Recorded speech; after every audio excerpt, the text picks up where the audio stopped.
This video will show you how to set up a 2D axisymmetric model of a simple aquifer in Comsol.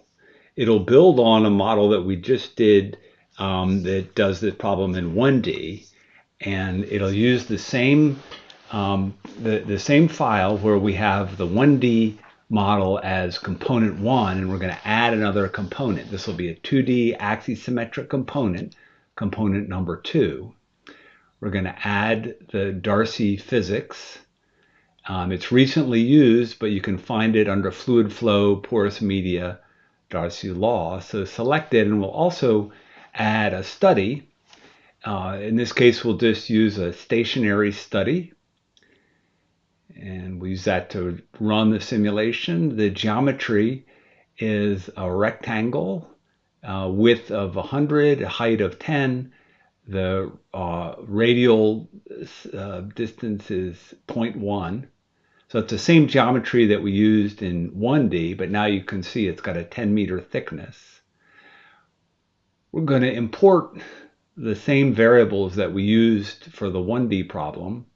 This is in a file, so you have to have access to that file in order to do this. So we'll set up the fluid properties, and this is the same as 1D.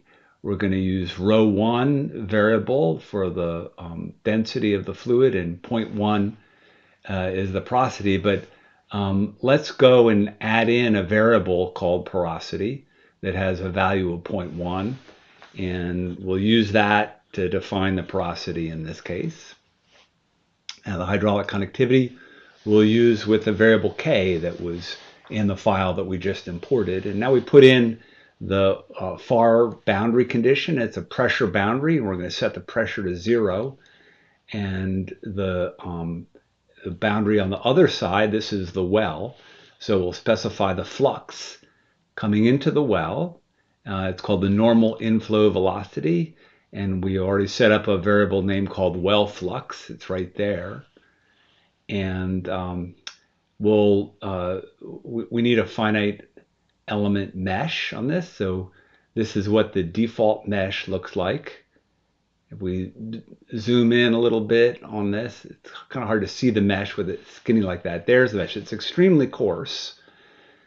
So we're going to make the mesh a bit finer. And we're going to do that by using a triangular mesh and putting in the size. We can change the size from normal to extremely fine. And you see that doesn't really do much, but when we change it to extremely fine, it makes it a little bit better. We can make it finer, and we'll see how to do that later. But let's just go ahead and run that, and there's the result. That looks very much like the result we had last time. And so what I want to do now is plot this on the plot that we generated with the 1D model. So we'll do this by putting in another line graph, and then this is just the pressure just varies in the radial direction. You can see there's the color flood plot. So we're just going to plot the pressure along the bottom boundary, select the bottom boundary, and we're going to plot the hydraulic head. So if we go here to the component 2 and Darcy law 2, and we go under velocity and pressure, it's called dl2.h. That's the hydraulic head. See how the Darcy law 2 physics has that dl2 right after it? That's the prefix for the variable dl2.h. Now, when we plot this, you see the plot is reversed.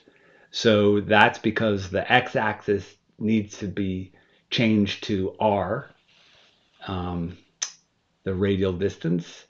And that gives us then a plot that looks very much like the 1D plot. You can see both 1D and 2D have some variations.